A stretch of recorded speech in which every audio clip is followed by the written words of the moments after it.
Okay, we're going to be covering what we call the basic headgear.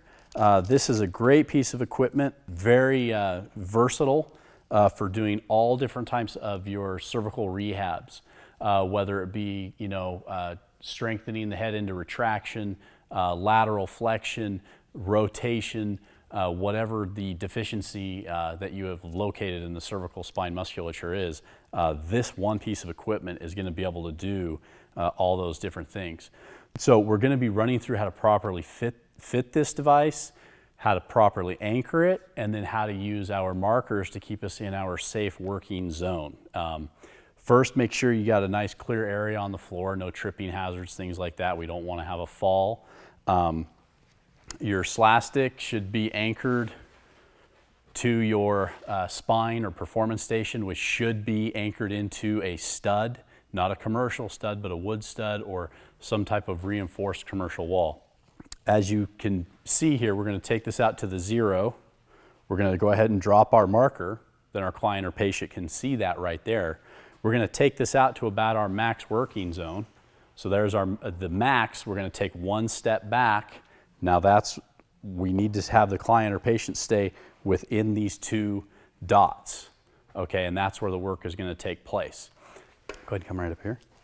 So the headgear has a strap that comes off of it. We're going to actually demonstrate why we don't have a D-ring or anything directly on the headgear here in a minute. It adds a feature to this that makes it very unique.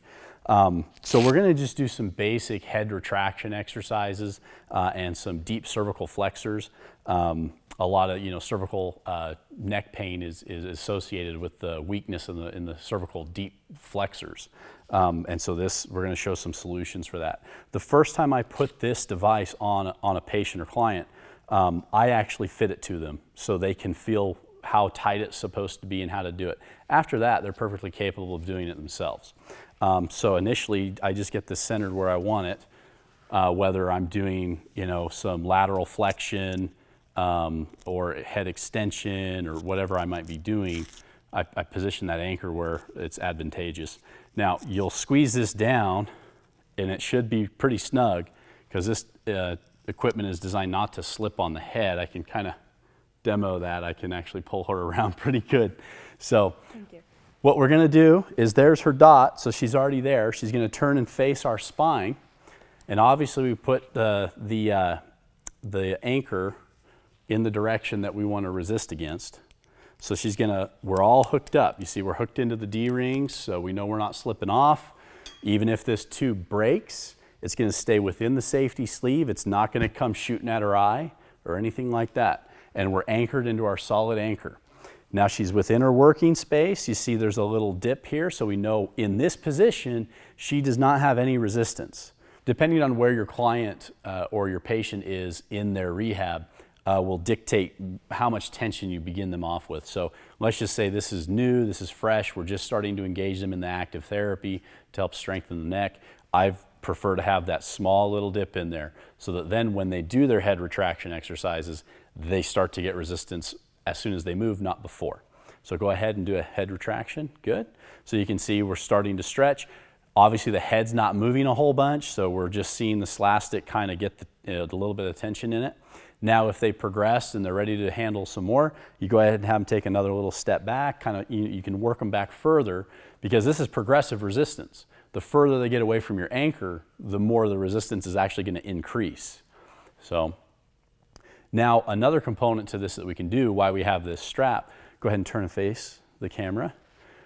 Now we're actually generating a rotational component to this. So if you have a situation where your client has a lack of range of motion to one side or weakness to one side, with this anchor, just like this, you can go ahead and get the rotational component in there. Go ahead and turn and look the other way. As you see, the anchor, the strap, follows the padding. You don't have to have the anchor right connected to the head. It just gives you a much more comfortable feel and allows the headgear to be more versatile. We didn't have to unclip from the front and then reclip into the side or anything like that. We just simply turn, okay? All right, our next, what we're gonna work on is deep cervical flexors. Turn and face the anchor.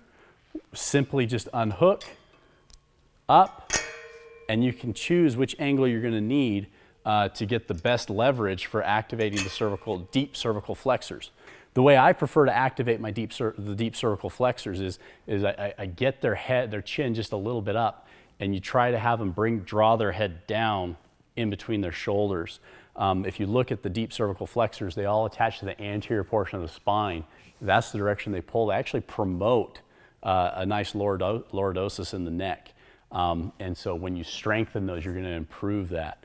And so you want to be sure to draw that in and really activate those deep cervical flexors.